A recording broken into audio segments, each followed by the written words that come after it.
Hello everyone, welcome to my channel Pooja stories. मैं हूं पूजा और आज हम जानेंगे आर्टिकल्स के बारे में। एक्चुअली जितने भी हिंदी भाषी क्षेत्र के स्टूडेंट्स हैं उनके लिए इंग्लिश ग्रामर की चीज़ें काफ़ी कॉम्प्लिकेटेड होती हैं।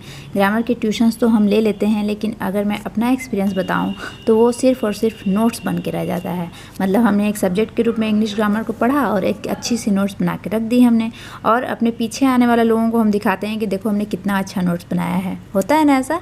एक्चुअली ऐसा ही होता है। हम नोट्स बना लेते हैं और बच्चों को दिखाते फिरते हैं, देखो कितना सुंदर नोट्स बनाया है। क्या फ़ायदा उस नोट्स का?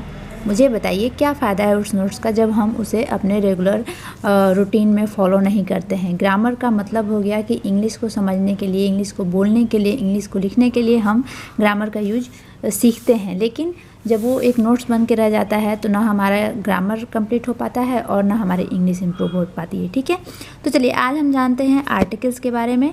आर्टिकल्स किसे कहते हैं, इनका यूज कहाँ कहाँ होता है और आसान तरीके से हम कैसे इन्हें रेगुलर रूटीन में फॉलो कर सकते हैं, क्योंकि इंग्लिश स्पीकिंग में ग्रामर का एक अहम रोल होता है। तो अच्छा होगा कि इंग्लिश स्पीकिंग के साथ साथ हम अपनी ग्रामर को भी ठीक करते चलें। ठीक है, और आर्टिकल्स जो हैं देखा जाए तो 10th के एग्ज़ाम अभी होने वाले हैं बोर्ड के, या फिर 12th के एग्ज़ाम होने वाले हैं, या फिर कॉम्पिटिटिव एग्ज़ाम्स जो होते हैं उसमें आर्टिकल्स का बहुत ज़्यादा रोल होता है। बहुत अच्छा स्कोर हम कर लेते हैं आर्टिकल्स की मदद से। तो आर्टिकल्स को समझना बहुत ज़रूरी है और ये बहुत ही आसान है। अगर थोड़ा सा हम अपने माइंड में से फिट बैठा लें तो ये इतनी आसान सी टॉपिक है कि आपको भी बहुत मज़ा आएगा। चलिए तो हम आर्टिकल्स को समझते हैं। ठीक है, जब भी हम आर्टिकल्स वर्ड सुनते हैं ना तो लगता है कि कितना मतलब भारी सा वर्ड है, क्या होगा। सपोज दैट अगर किसी ने पूछ दिया यहाँ चलो बताओ आर्टिकल्स क्या होते हैं, तो हम ना सोचने लग जाते हैं कि आर्टिकल्स क्या होते हैं, कैसे हम उसको मतलब डिस्क्राइब करें। तो एक सिंपल सा लाइन आप याद कर लीजिए, ए, एन और द को आर्टिकल्स कहा जाता है। बस आपको यही चीज़ याद रखनी है, ए, एन और द को आर्टिकल्स कहा जाता है। अगर ये लाइन आपको याद है तो फिर आप कभी भी कंफ्यूज नहीं होने वाले हैं, कभी भी आपको कोई दिक्कत नहीं आने वाली है आर्टिकल्स को लेके। एक बार फिर से मैं बताती हूँ, ए, एन और द। ठीक है, ये ए, एन और द को आर्टिकल्स कहा जाता है। बस इतना अगर आपको एक बार आपके दिमाग में फिट बैठ जाता है तो फिर आप कभी भी आर्टिकल से डरने वाले नहीं हैं। ओके, इसका यूज़ सामान्यतः समझ लीजिए, इनका प्रयोग नाउन के पहले होता है। नाउन भी जब हम हिंदी भाषी क्षेत्र के लोग सुनते हैं ना तो बहुत मतलब परेशान हो जाते हैं कि किसी ने नाउन की डिफिनेशन हमसे पूछ दी तो हम क्या बोलेंगे, किसी ने काइंड्स ऑफ नाउन पूछ दिया, एग्जाम्पल्स पूछ दिया तो हम कैसे उनको बताएंगे। सिंपल सी बात है, अगर आपने हिंदी व्याकरण में संज्ञा पढ़ी हुई है, अगर आपने हिंदी व्याकरण में संज्ञा पढ़ी हुई है तो आपको एक सेकेंड के लिए भी परेशान होने की ज़रूरत नहीं है। बस जो संज्ञा आप हिंदी व्याकरण में पढ़ते हैं सेम वही चीज़ है नाउन। संज्ञा को ही नाउन कहते हैं। ये बात अगर आपके दिमाग में है तो फिर आपको कभी भी नाउन के बारे में बोलने में परेशानी नहीं होगी। ज़रूरी नहीं है कि आप नाउन को इंग्लिश में ही बोलें, इंग्लिश में ही उसका डिफिनेशन दें। अगर आपसे नाउन कोई पूछता है ना तो अगर आप उसका हिंदी डिफिनेशन भी बता देते हैं तो आपका काम चल जाता है। और अगर आर्टिकल की बात मैं कहूँ तो अगर सिर्फ आप इतना समझते हैं कि संज्ञा को नाउन बोलते हैं तो फिर आपको नाउन का डिफिनेशन से कोई मतलब ही नहीं है। अगर आप संज्ञा को अच्छी तरह से समझते हैं तो आर्टिकल्स का प्रयोग आप अच्छी तरह से कर लेंगे, ये मैं श्योर करती हूँ आपको। ठीक है, जैसे मान लीजिए संज्ञा में हम जानते हैं कि किसी भी व्यक्ति, वस्तु, स्थान आदि को, भाव को संज्ञा कहते हैं, है ना। ये हिंदी व्याकरण की बात हो गई। अब उसमें आप जातिवाचक संज्ञा बोल सकते हैं, समूहवाचक संज्ञा बोल सकते हैं, फिर आपका व्यक्तिवाचक संज्ञा होता है, भाववाचक संज्ञा होता है, ये सब सारी चीज़ें होती हैं। तो जो भी हिंदी में है संज्ञा का मतलब बस वही है इंग्लिश में नाउन का मतलब, इतना समझ लीजिए। और इसके पहले ही आर्टिकल का प्रयोग होता है। जैसे किसी व्यक्ति का नाम आप बोल दीजिए, किसी व्यक्ति, वस्तु या स्थान के नाम को संज्ञा बोलते हैं। जैसे मान लीजिए कि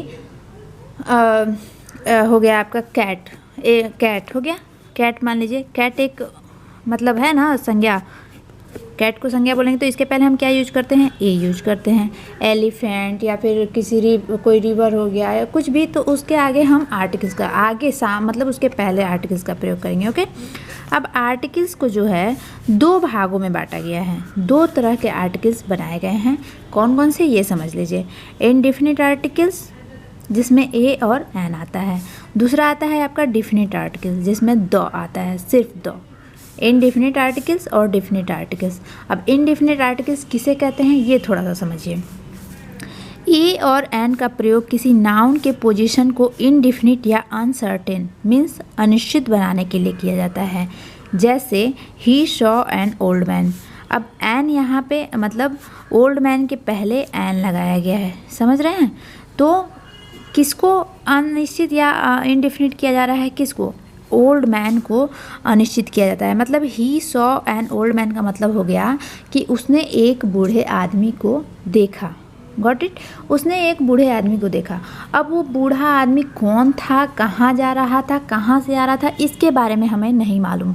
इनडिफिनिट का मतलब हो गया कि हमें उस वस्तु के बारे में, उस व्यक्ति के बारे में, या जो भी नाउन है, अगर इसको हम एक नाउन मानते हैं पूरे को, तो इसके बारे में हमें पहले से कुछ भी नहीं पता है। बस हम ऐसे बोल सकते हैं कि वो कहीं जा रहा था और रास्ते में उसने एक बूढ़े आदमी को देखा।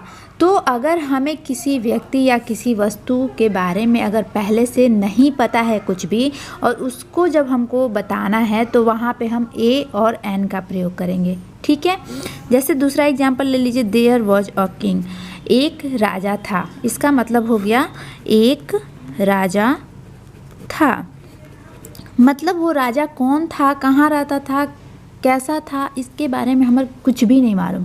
हमें बस इतना मालूम है कि हाँ एक राजा था। अब उस राजा को अगर हम डिस्क्राइब करेंगे कि हाँ, जब उसके सामने अगर हमको आर्टिकल लगाना है तो ए लगाएंगे। लेकिन वही अगर हमको बताना हो कि हाँ वही राजा था, उसके बारे में हम पहले जानते, तो उसके बारे में बोलेंगे द किंग। ठीक है, द किंग लगाएंगे।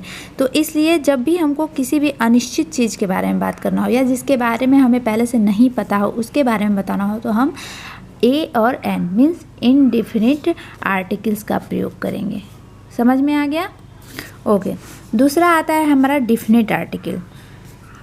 तो डिफिनिट आर्टिकल में सिर्फ द आता है। मैंने आपको बताया था डिफिनिट आर्टिकल में सिर्फ द आता है। और इनडिफिनिट का अपोजिट हो गया आपका डिफिनिट आर्टिकल। मतलब द का प्रयोग किसी नाउन के पोजीशन को डिफिनिट या सर्टेन बनाने के लिए किया जाता है। ये मैंने अभी आपको समझाया कि अगर किसी चीज़ के बारे में हमें पहले से पता है और उसके बारे में अगर हम बताते हैं तो वहाँ द का प्रयोग करते हैं। और अगर किसी चीज़ के बारे में हमें नहीं पता है पहले से कुछ भी, बस हम एज ए ऑब्जेक्ट उसको देखते हैं, ऑब्जर्व करते हैं, तो वहाँ ए और एन का प्रयोग करते हैं। ठीक है। जैसे इसके एग्जाम्पल्स देख लीजिए। The house in which I live is new. The house is in which I live is new. अब यहाँ चूँकि द हाउस के पहले लगा हुआ है तो हाउस क्या हो गया, नाउन हो गया आपका।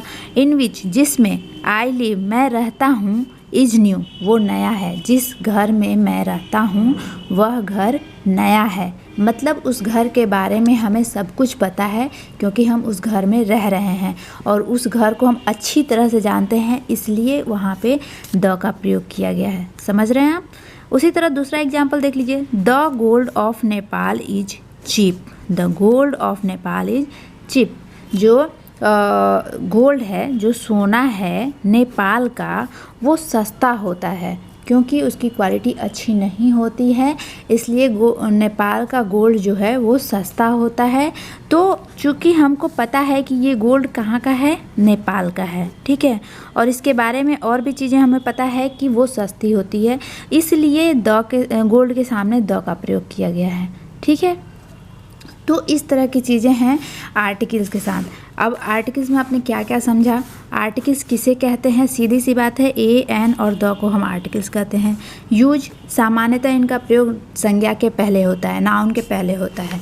दो प्रकार के आर्टिकल होते हैं, indefinite article, definite article. Definite article में ए और एन का प्रयोग होता है, जबकि डिफिनिट आर्टिकल के लिए डिफिनिट चीज़ों के लिए द का प्रयोग किया जाता है। ठीक है। इनडिफिनिट आर्टिकल कहते हैं ए और एन का प्रयोग किसी नाउन के पोजीशन को इनडिफिनिट या अनसर्टेन बनाने के लिए किया जाता है। मतलब जिस चीज़ों के बारे में हमें पहले से नहीं पता है, उसके अगर पोजीशन को हमको दर्शाना हो तो उसके लिए हम ए और एन का प्रयोग करते हैं। और जिन चीज़ों के बारे में हमें पहले से पता होता है, उसके बारे में अच्छी तरह से हम जानते हैं, तो उसके लिए हम द का प्रयोग करते हैं। इतनी चीज़ें आपको लगता है मैंने समझाने की कोशिश जो की है उसे मैं समझा पाई हूँ और आप समझ पाए हैं। सो अभी हमने जाना आर्टिकल्स के बारे में। तो नेक्स्ट वीडियो में कुछ रूल्स मैं आपको बताऊंगी कि आर्टिकल्स का प्रयोग कहाँ और कैसे किया जाता है। बहुत ही आसान से और सिंपल रूल्स के साथ मैं आऊँगी नेक्स्ट वीडियो में, जिससे आपको बहुत ही आसानी होगी ये समझने में कि आर्टिकल्स कहाँ यूज किया जाता है और कैसे यूज किया जाता है। जनरल रूल्स नहीं हैं। जनरल रूल्स का मतलब यही हो गया कि जहाँ आप कॉन्सोनेंट देखते हैं वहाँ कॉन्सोनेंट मतलब वर्ड स्टार्टिंग लेटर देखते हैं उसमें आप ए का प्रयोग कर देते हैं, और जहाँ वॉवेल्स देखते हैं वहाँ आप एन का प्रयोग कर देते हैं। लेकिन ऐसा नहीं है, ऐसी बहुत सारी चीज़ें हैं जो आपको समझने की ज़रूरत है। तो हम नेक्स्ट वीडियो में आएंगे कुछ ऐसे ही रूल्स के साथ, सिंपल और आसान रूल्स के साथ आएंगे, जिससे आपको आर्टिकल्स को समझने में और भी ज़्यादा आसानी होगी। ओके, सो अगर आर्टिकल्स के बारे में अच्छी तरह से समझना चाहते हैं तो बने रहिए मेरे चैनल पे, और वीडियो अच्छा लगे तो लाइक कर दीजिए और शेयर कर दीजिए। तो मिलते हैं नेक्स्ट वीडियो में, तब तक के लिए सी यू, बाय।